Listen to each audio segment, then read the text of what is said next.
നമസ്കാരം, എല്ലാ കൂട്ടുകാർക്കും പുതിയൊരു ക്ലാസ്സിലേക്ക് സ്വാഗതം. നമ്മൾ കഴിഞ്ഞ ദിവസം കാർഷിക വിളകൾ എന്ന് പറഞ്ഞൊരു ടോപ്പിക്ക് പഠിക്കുകയുണ്ടായി അല്ലേ. അപ്പോൾ അതായി റിലേറ്റ് ചെയ്തിട്ടുള്ള പ്രീവിയസ് ഇയർ ക്വസ്റ്റ്യൻ ആണ് നമ്മൾ ആദ്യം ഡിസ്കസ് ചെയ്യുന്നത്. അത് കഴിഞ്ഞിട്ട് നമ്മൾ ഹരിത വിപ്ലവം പഠിക്കാൻ തന്നിട്ടുണ്ടായിരുന്നു. അപ്പോൾ ഹരിത വിപ്ലവം എന്താണെന്നും പിന്നെ അതിൻ്റെ PYQ അങ്ങനെയാണ് കേട്ടോ ഇന്ന് ഈ ക്ലാസ്സിൽ പറയുന്നത്. അപ്പോൾ കാർഷിക വിളകൾ എല്ലാവരും പഠിച്ചു, എല്ലാവരും അത് ഓർക്കുന്നുണ്ടെന്ന് വിചാരിക്കുന്നു. നമ്മൾ നെല്ല്, ഗോതമ്പ്, പിന്നെന്താണ് ചോളം, അങ്ങനെയുള്ള എല്ലാ കാര്യങ്ങളും കാർഷിക വിളകളായി റിലേറ്റ് ചെയ്തിട്ടുള്ള ഭക്ഷ്യധാന്യങ്ങളും നാണ്യവിളകളും പഠിച്ചിട്ടുണ്ടായിരുന്നു. നമുക്ക് നേരെ അതിൻ്റെ ക്വസ്റ്റ്യൻസിലേക്ക് പോവാം. ഓക്കെ, അപ്പോൾ ക്ലാസ് കാണാത്തവരുണ്ടെങ്കിൽ ക്ലാസ് കാണണേ. ക്ലാസ് കണ്ടിട്ട് ഇത് അറ്റൻഡ് ചെയ്യാൻ നോക്കാം. ആദ്യം, കരിമ്പ് ഉൽപാദനത്തിൽ ഒന്നാം സ്ഥാനത്തുള്ള ഇന്ത്യൻ സംസ്ഥാനം ഏതാണ്? കരിമ്പ് ഉൽപാദനത്തിൽ ഒന്നാം സ്ഥാനത്തുള്ള ഇന്ത്യൻ സംസ്ഥാനം ഏതാണ്? ഏതാണ്? കരിമ്പ് ഉൽപാദനത്തിൽ ഉത്തർപ്രദേശ് അല്ലേ, നമ്മൾ പഠിച്ചതാണ്. കരിമ്പ് ഉൽപാദനത്തിൽ ഒന്നാം സ്ഥാനത്തുള്ള ഇന്ത്യൻ സംസ്ഥാനം ഏതാണ്? ഉത്തർപ്രദേശാണ്. ഉത്തർപ്രദേശിനൊരു പേര് പറയുമായിരുന്നല്ലോ, എന്താണ്? ഇന്ത്യയുടെ പഞ്ചസാര കിണ്ണം അല്ലേ. ഇന്ത്യയുടെ പഞ്ചസാര കിണ്ണം എന്നറിയപ്പെടുന്നതും ഉത്തർപ്രദേശാണ്. കരിമ്പിൻ്റെ ജന്മദേശം ഇന്ത്യയാണ് കേട്ടോ. കരിമ്പിൻ്റെ ജന്മദേശം ഇന്ത്യ. അടുത്തത്, റാബി വിളയായി മാത്രം കൃഷി ചെയ്യുന്നത് ഏതാണ്? രണ്ട് ഓപ്ഷൻസ് വെച്ച്, രണ്ട് ഇത് വെച്ചിട്ട് വിളകൾ വെച്ചിട്ട് തന്നിട്ടുണ്ട്. നോക്കി, ചോളം, കടല, ഗോതമ്പ്, ജോവർ, നെല്ല്, പരുത്തി, ബാർലി, പയറുവർഗ്ഗം. ക്വസ്റ്റ്യൻ എന്താ? റാബി വിളയായി മാത്രം കൃഷി ചെയ്യുന്നത് ഏത്? ഏതാ വരുന്നത് ഇതിൽ? റാബി വിളയായി മാത്രം കൃഷി ചെയ്യുന്നത് ഏതാണ്? ഇത് റാബി അല്ലാത്തത് നമുക്കറിയാമെങ്കിൽ അപ്പം തന്നെ നമുക്കത് മാറ്റാം അല്ലേ. ചോളം ഏതിൽ വരുന്ന? റാബിയാണോ? അല്ല, ഖാരിഫാണ്. അപ്പം നമുക്കറിയാം ഒന്നാമത്തെ തെറ്റാണ്. ഗോതമ്പ് ഏതിൽ വരുന്നതാ? ഗോതമ്പ് റാബിയിൽ വരുന്നതാണ്. നെല്ല് ഏതിൽ വരുന്നതാ? നെല്ലും പരുത്തിയും, അതും ഖാരിഫാണ്. ഇനി ബാർലി, പയറുവർഗ്ഗം ഏതിൽ വരുന്നതാ? ബാർലിയും പയറുവർഗ്ഗവും. അതാണ് റാബി വിളയായി മാത്രം കൃഷി ചെയ്യുന്നത്. അടുത്ത ചോദ്യം, നാണ്യവിള അല്ലാത്തത് ഏതാണ്? നാണ്യവിള അല്ലാത്തത് ഇതിലേതാണ്? ചോളമാണ് അല്ലേ. ചോളം ആണ് നാണ്യവിള അല്ലാത്തത്. അടുത്തത്, ഖാരിഫ് വിളകൾ വിളവെടുക്കുന്ന സമയം ഏതാണ്? ഡിസംബർ, ജനുവരി, June, July, September, October, April, May. Kharif വിളകൾ വിളവെടുക്കുന്ന സമയമാണ് ചോദിച്ചിരിക്കുന്നത്. ഓർക്കണം, വിളവെടുക്കുന്നത് എപ്പോഴാ?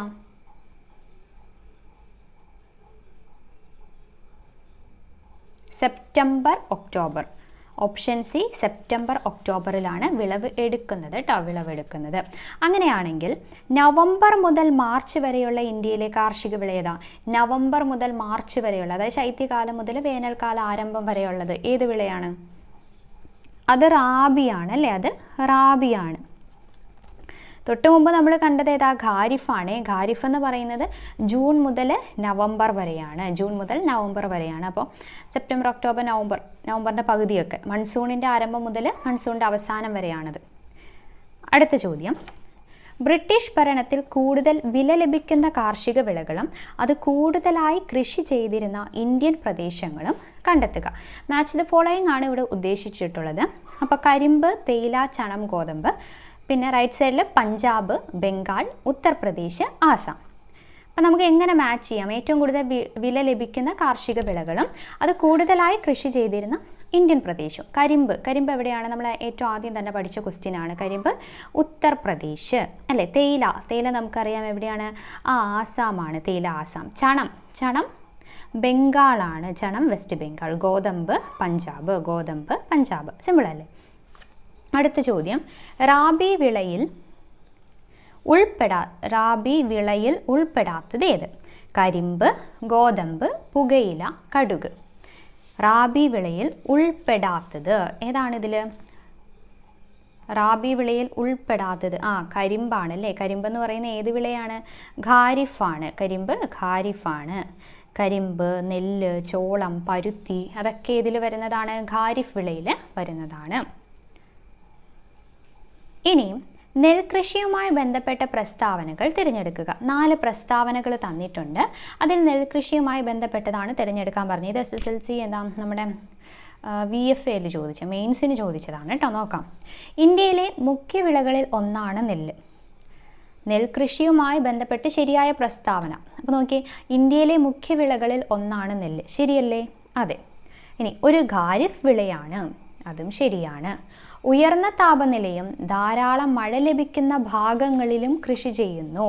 നെല്ല് കൃഷി ചെയ്യാനുള്ള താപനില നമ്മൾ പഠിച്ചതാണ്. എത്രയാണ് നെല്ലിനുള്ളത്? 24 ഡിഗ്രി സെൽഷ്യസിന് മുകളിൽ, അല്ലെങ്കിൽ നമുക്ക് 21 മുതൽ 37 ഡിഗ്രി സെൽഷ്യസ് എന്ന് വരെ പറയാം അല്ലേ.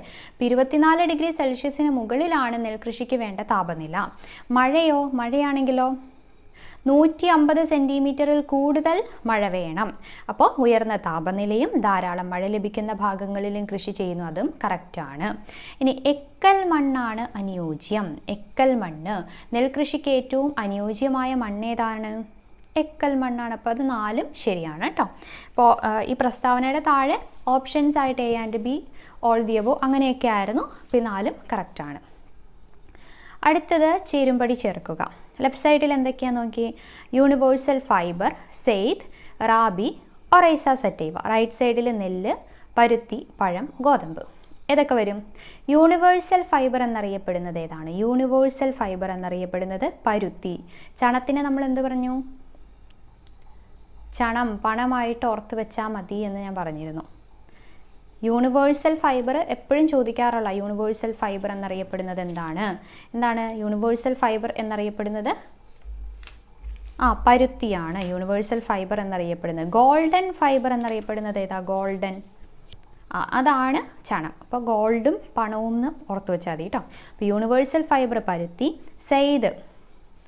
സെയ്ദ് കാലഘട്ടം, സെയ്ദ് വിള ഏതാണിതിൽ? പഴം അല്ലേ. സെയ്ദ് എന്ന് പറയുന്നത് ഇതിലേതാ വരുന്നത്? പഴം, അതായത് പഴവർഗവും പച്ചക്കറിയും ഒക്കെ സെയ്ദിലാണ് വരുന്നത്. പിന്നെ റാബി വിള, റാബി ഏതാണ്? ഗോതമ്പ്, റാബി ഗോതമ്പ്. ഒറൈസ സറ്റൈവ ഏതിൻ്റെ ശാസ്ത്രീയ നാമമാണ്? ഒറൈസ സറ്റൈവ നെല്ലിൻ്റെ ശാസ്ത്രീയ നാമമാണ്. ഓക്കെ ആണല്ലോ. ഓക്കെ, ഇപ്പോൾ 2024 ക്വസ്റ്റ്യൻസ് ആണ് നമ്മൾ നോക്കിയത്. ഇനി നമുക്ക് എന്ത് ചെയ്യാം? ഹരിത വിപ്ലവം പഠിക്കാം. ഹരിത വിപ്ലവം പഠിച്ചതിന് ശേഷം ഇതിൻ്റെ കൂടെ തന്നെ പ്രീവിയസ് ഇയർ ക്വസ്റ്റ്യനും കൊടുത്തിട്ടുണ്ട് കേട്ടോ. നോക്കാം. ഹരിത വിപ്ലവത്തിൽ എന്തൊക്കെയാണ്? ഹരിത വിപ്ലവം എന്ന് പറയുന്നത് എന്താണ് ഹരിത വിപ്ലവം അഥവാ ഗ്രീൻ റവല്യൂഷൻ? അത്യുൽപാദന ശേഷിയുള്ള വിത്തിനങ്ങൾ, ജലസേചന സൗകര്യങ്ങൾ, രാസവളം, കീടനാശിനികൾ, കുറഞ്ഞ പലിശയിൽ സാമ്പത്തിക സഹായം എന്നിവ ഉപയോഗപ്പെടുത്തി കാർഷിക ഉൽപാദനത്തിൽ വരുത്തിയ ഒരു ഗണ്യമായ പുരോഗതിയാണ് നമ്മൾ ഹരിത വിപ്ലവം എന്ന് പറയുന്നത്. 1940 മുതൽ 1970, അതായത് 40-70 കാലഘട്ടത്തിൽ കാർഷിക മേഖലയിൽ നിലനിന്നിരുന്ന മാന്ദ്യം കുറയ്ക്കുന്നതിനായി ഉൽപാദനം വർദ്ധിപ്പിക്കുക എന്ന ലക്ഷ്യത്തോടെ ആഗോളതലത്തിൽ നടപ്പിലാക്കിയ കാർഷിക മുന്നേറ്റമാണ് ഹരിത വിപ്ലവം. ഇപ്പോൾ ഒരു കാർഷിക മുന്നേറ്റമാണ് ഇത് ഹരിത വിപ്ലവം എന്ന് പറയുന്നത്. അങ്ങനെയാണെങ്കിൽ ഹരിത വിപ്ലവം ആരംഭിച്ച രാജ്യം ഏതാണ്? ഹരിത വിപ്ലവം ആരംഭിച്ച രാജ്യം ഏതാണ്?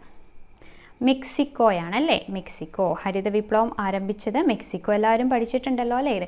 ഇതിൻ്റെ കൂടെ കഴിഞ്ഞ ദിവസം പഠിക്കാൻ തന്നിട്ടുണ്ടായിരുന്നത് നമ്മുടെ ബയോളജിയായി റിലേറ്റ് ചെയ്തിട്ടുള്ള ഏതാണ്? രോഗങ്ങളും രോഗകാരികളും അല്ലേ. സാംക്രമിക രോഗങ്ങളും രോഗകാരികളുമായിരുന്നു പഠിക്കാൻ തന്നിട്ടുണ്ടായിരുന്നത്. കുറച്ച് ലെങ്ത് ആയിട്ടുള്ള ടോപ്പിക്കാണ്. നമ്മൾ ബാക്ടീരിയ രോഗങ്ങൾ, ഫംഗസ്, പിന്നെ വൈറസ് എല്ലാം പഠിക്കണം.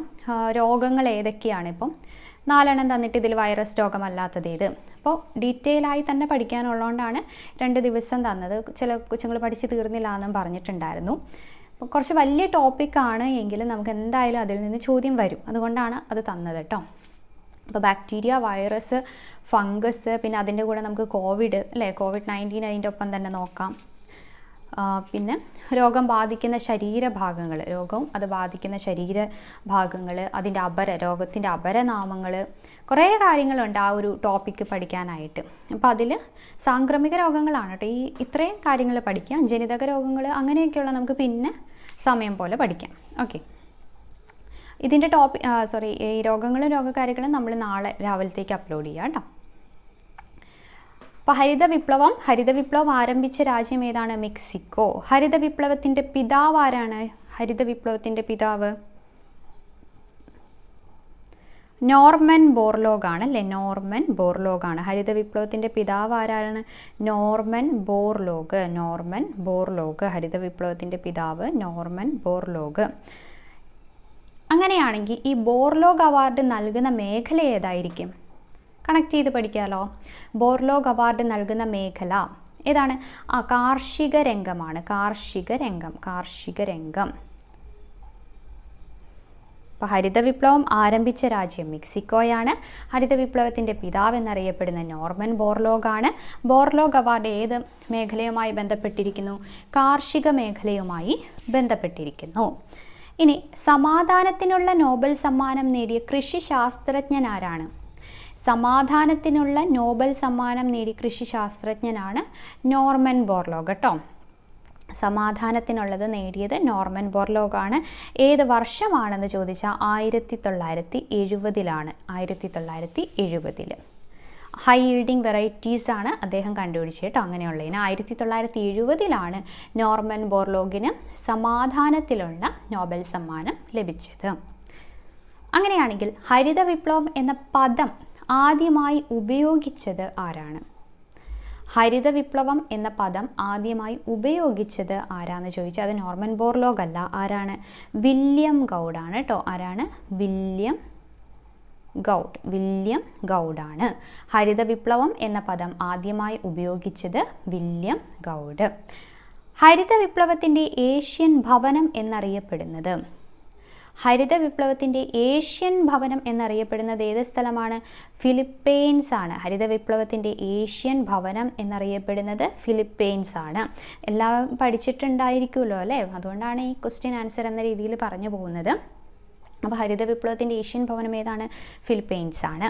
ഈ ക്ലാസ്സുകളൊക്കെ കാണുമ്പോൾ നിങ്ങൾ സബ്സ്ക്രൈബ് ചെയ്യാത്തവരാണെങ്കിൽ സബ്സ്ക്രൈബ് ചെയ്യുക. അതോടൊപ്പം തന്നെ ക്ലാസ് ഇഷ്ടമാവുകയാണെങ്കിൽ ലൈക്ക് ചെയ്യാനും കമൻറ്റ് ചെയ്യാനും മറക്കരുത്.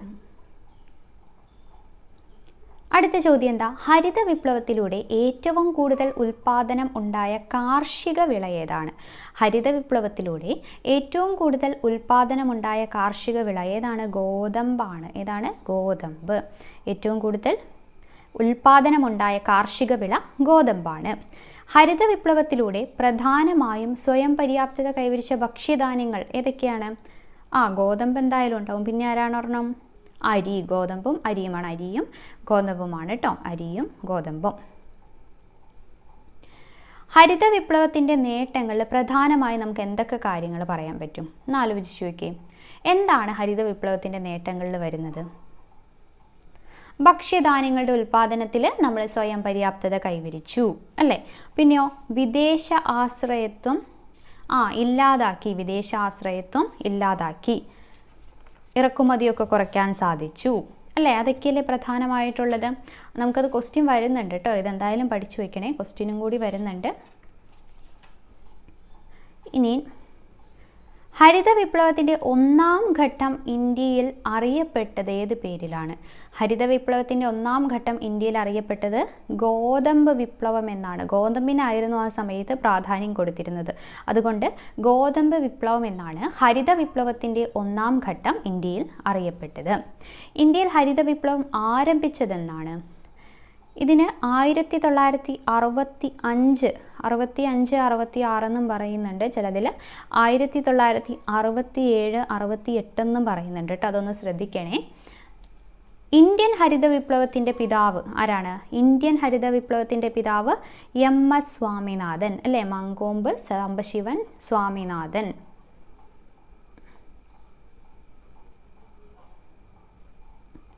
ഇന്ത്യൻ ഹരിത വിപ്ലവത്തിൻ്റെ പിതാവ് എന്നറിയപ്പെടുന്നത് MS സ്വാമിനാഥൻ.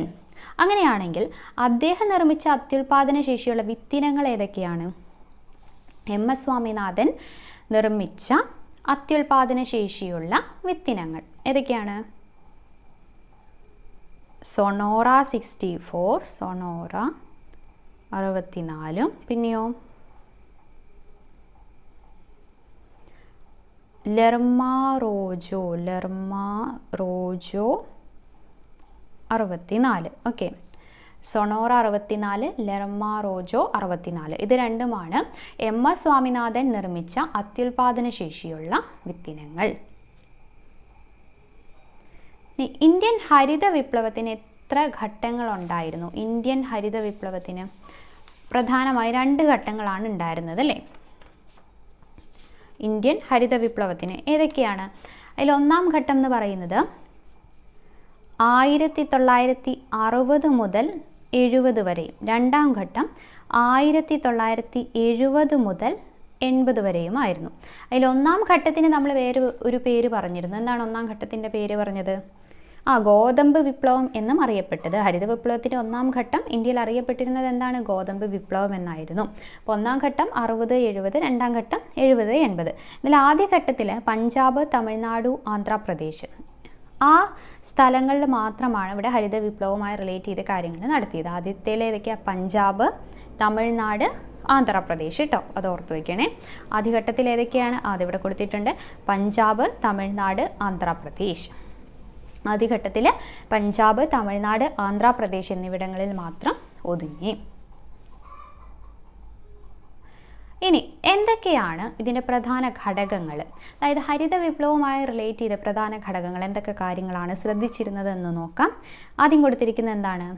അത്യുൽപാദന ശേഷിയുള്ള വിത്തുകളുടെ ഉപയോഗം അല്ലേ, ഹൈ ഈൽഡിങ് ആയിട്ടുള്ള വിത്തുകളുടെ ഉപയോഗം. പിന്നെയോ രാസവളങ്ങളുടെയും കീടനാശിനികളുടെയും ഉപയോഗം, കെമിക്കൽ ഫെർട്ടിലൈസേഴ്സിൻ്റെ ഒക്കെ ഉപയോഗം, ട്രാക്ടർ, പവർ ടില്ലറുകൾ, പമ്പ് സെറ്റുകൾ മുതലായവയുടെ ഉപയോഗം. Tractor, power tiller, pump set അതിൻ്റെയൊക്കെ ഉപയോഗം. പിന്നെ വർദ്ധിച്ച ജലസേചന സൗകര്യങ്ങൾ. ഇതൊക്കെ ഹരിത വിപ്ലവത്തിൻ്റെ പ്രധാന ഘടകങ്ങളിൽ വരുന്നതാണ് കേട്ടോ. അപ്പോൾ വിത്ത്, പിന്നെ വളങ്ങൾ, പിന്നെ ട്രാക്ടർ പോലുള്ള ഇത്, പിന്നെയോ ജലസേചനം.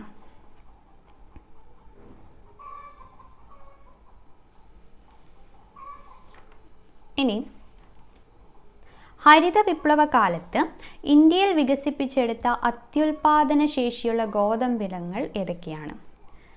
ഗോതമ്പിനങ്ങളാണ്. അപ്പോൾ ആ പേര് തന്നിട്ട് ഇത് ഏതിനമാണ് എന്ന് ചോദിക്കും. അപ്പോൾ ഏതാണ്? ഹരിത വിപ്ലവ കാലത്ത് ഇന്ത്യയിൽ വികസിപ്പിച്ചെടുത്ത അത്യുൽപാദന ശേഷിയുള്ള ഗോതമ്പിനങ്ങൾ ഏതൊക്കെയാണ്? കല്യാൺ സോന, പിന്നെയോ സോണാലിക. കല്യാൺ സോണാലിക. അത്യുൽപാദന ശേഷിയുള്ള ഗോതമ്പിനങ്ങളാണ് കല്യാൺ സോനയും സോണാലികയും. എം എസ് സ്വാമിനാഥൻ്റെ പ്രധാന പുസ്തകങ്ങൾ: an evergreen revolution, the quest for a world without hunger. ഏതൊക്കെയാണ്? An evergreen revolution, the quest for a world without hunger. രണ്ടെണ്ണം ഓർത്ത് വയ്ക്കുക കേട്ടോ. അടുത്ത ചോദ്യം: ഇന്ത്യയിൽ ഹരിത വിപ്ലവം ആരംഭിച്ച സമയത്ത് കേന്ദ്ര കൃഷി മന്ത്രി ആരായിരുന്നു? ഇന്ത്യയിൽ ഹരിത വിപ്ലവം ആരംഭിച്ച സമയത്ത് കേന്ദ്ര കൃഷി മന്ത്രി ആരായിരുന്നു? ഇത് ഇമ്പോർട്ടൻ്റ് ആണേ, ഒരു ക്വസ്റ്റ്യൻ ഉണ്ടായിരുന്നതാണ്. ആരാണ്? സി സുബ്രഹ്മണ്യം ആയിരുന്നു. സുബ്രഹ്മണ്യം. ഇന്ത്യയിൽ ഹരിത വിപ്ലവം ആരംഭിച്ച സമയത്ത് കേന്ദ്ര കൃഷി മന്ത്രി ആരായിരുന്നു? C Subramaniam. M S Swaminathan research foundation സ്ഥിതി ചെയ്യുന്നത് എവിടെയാണ്? M S Swaminathan research foundation സ്ഥിതി ചെയ്യുന്നത് എവിടെയാണ്? ചെന്നൈയിലാണ്. സ്ഥിതി ചെയ്യുന്നത് ചെന്നൈയിലാണ്. ഓക്കെ. ഇനി നമുക്ക് എം എസ് സ്വാമിനാഥൻ ഇമ്പോർട്ടൻ്റ് ആണ്, നമുക്ക് നോക്കാം. എം എസ് സ്വാമിനാഥൻ്റെ എന്തൊക്കെ കാര്യങ്ങളാണ്? 1925 ഓഗസ്റ്റ് 7 ജനിച്ചത്. 1925 ഓഗസ്റ്റ് 7 ജനിച്ചു. എവിടെ? തമിഴ്നാട്ടിൽ കേട്ടോ. ബോണാണേ, തമിഴ്നാട്ടിലാണ് ജനിച്ചത്. മരിച്ചത് ഇമ്പോർട്ടൻ്റ് ആണ്, 2023 സെപ്റ്റംബർ 28. 2023 സെപ്റ്റംബർ 28 അദ്ദേഹം അന്തരിച്ചത്. ഇനി 1967 പത്മശ്രീ ലഭിക്കുകയുണ്ടായി. പത്മശ്രീ ലഭിക്കുന്നത് 1967. 71 മാക്സസെ അവാർഡ് ലഭിച്ചു. 71 മാക്സസെ അവാർഡ് ലഭിച്ചു. 72 പത്മഭൂഷൺ ലഭിച്ചു. 72 പത്മഭൂഷൺ. 72 പത്മഭൂഷൺ ലഭിച്ചു. 87 പത്മവിഭൂഷൺ. 87 പത്മവിഭൂഷൺ ലഭിക്കുകയുണ്ടായി. 87 89. 87 വേറെ എന്താണ് ലഭിച്ചത്? 87 world food price.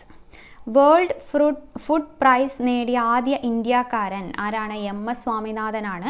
1987 world food prize നേടിയ ആദ്യ ഇന്ത്യക്കാരൻ MS സ്വാമിനാഥൻ. വർഷം 1987. ഇനി 89 ഇത് പത്മവിഭൂഷൺ. 89 പത്മവിഭൂഷൺ. 2024 മരണാനന്തര ബഹുമതിയായിട്ട് ഭാരതരത്നം ലഭിക്കുകയുണ്ടായി. ഭാരതരത്നം അല്ലേ, ഭാരതരത്നം ലഭിക്കുകയുണ്ടായി. അപ്പോൾ ഒന്നും കൂടി വർഷം നോക്കാം. 1967 പത്മശ്രീ, 72 പത്മഭൂഷൺ, 89 പത്മവിഭൂഷൺ. ഓർത്ത് വയ്ക്കണം. 67, 72, 89. ഓക്കെ. ഇനി അതിൻ്റെ ഇടയ്ക്ക് 71 മാക്സസെ അവാർഡുണ്ട്. 87 വേൾഡ് ഫുഡ് പ്രൈസ് ഉണ്ട്. വേൾഡ് ഫുഡ് പ്രൈസ് നേടിയ ആദ്യ ഇന്ത്യക്കാരൻ ആരാണ്? MS സ്വാമിനാഥനാണ്. 2024 ഭാരതരത്നവും ലഭിക്കുകയുണ്ടായി. Father of economic ecology. Father of economic ecology എന്ന MS സ്വാമിനാഥനെ വിശേഷിപ്പിച്ചത് UNEP ആണ് കേട്ടോ. UNEP ആണ്, യുണൈറ്റഡ് നേഷൻ എൻവയോൺമെൻറ്റ് പ്രോഗ്രാം ആണ്. എങ്ങനെയാണ് വിശേഷിപ്പിച്ചത്? Father of economic ecology. Father of economic ecology. ഇനി നമുക്ക് ഹരിത വിപ്ലവവുമായി റിലേറ്റ് ചെയ്ത ചോദ്യങ്ങളിലേക്ക് പോകാം. ആദ്യത്തെ ചോദ്യം, ഹരിത വിപ്ലവത്തിൻ്റെ പിതാവായ MS സ്വാമിനാഥൻ അന്തരിച്ചത് എന്നാണ്. MS സ്വാമിനാഥൻ അന്തരിച്ചതെന്നാണ് ഇപ്പോൾ പഠിച്ചതാണ് അല്ലേ. 2023 സെപ്റ്റംബർ 28. 2023 സെപ്റ്റംബർ 28 സ്വാമിനാഥൻ അന്തരിച്ചത്. ഇനി ഹരിത വിപ്ലവവുമായി ബന്ധപ്പെട്ട് ചുവടെ ചേർത്തിരിക്കുന്ന പ്രസ്താവന ശരിയായത് ഏതൊക്കെ?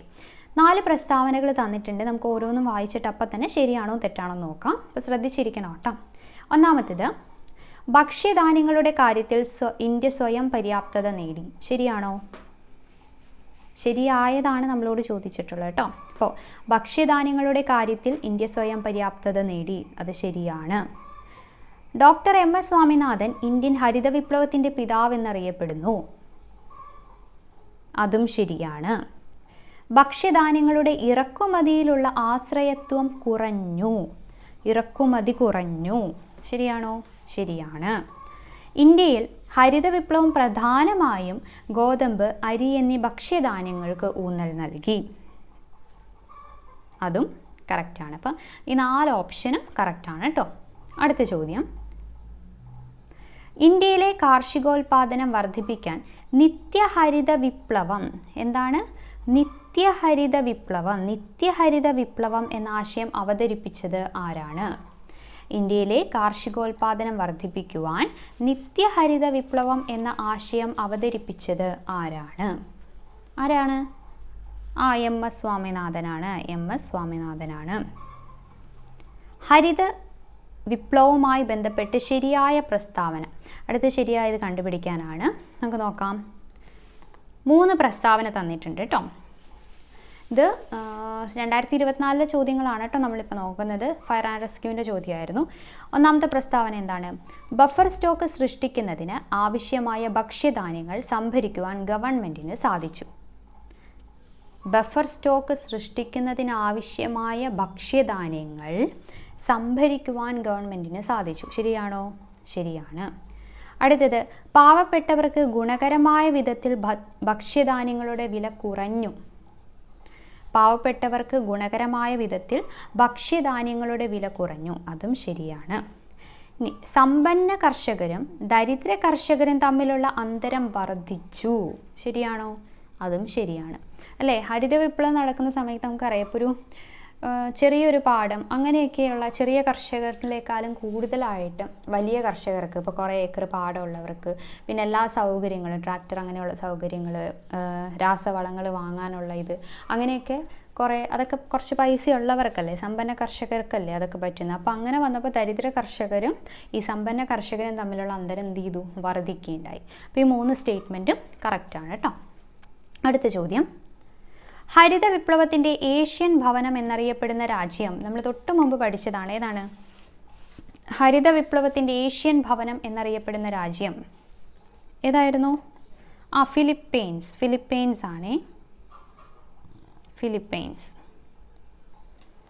അടുത്തത്, ഹരിത വിപ്ലവവുമായി ബന്ധപ്പെട്ട് താഴെ കൊടുത്തിരിക്കുന്നവയിൽ യോജിക്കാത്ത പ്രസ്താവന ഏത്? അപ്പോൾ നമുക്ക് ടിക്കിട്ടും ഹിൻഡുട്ടും പോകാം, ഓരോന്ന് വായിച്ചിട്ട്. ആദ്യം നോക്കിയേ, യോജിക്കാത്തതാണ് ചോദിച്ചിട്ടുള്ളത്. ചെറുകിട കർഷകരും വൻകിട കർഷകരും തമ്മിലുള്ള അന്തരം വർദ്ധിച്ചു. അത് യോജിക്കുന്നതാണ്. ഇനി അത്യുൽപാദന മേന്മയുള്ള വിളകൾക്ക് കൂടുതൽ കീടാക്രമണ സാധ്യത ഉണ്ടായിരുന്നു. ശരിയാണോ? അത്യുൽപാദന മേന്മയുള്ള വിളകൾക്ക് കൂടുതൽ കീടാക്രമണ സാധ്യത ഉണ്ടായിരുന്നു. അത് ശരിയാണ്.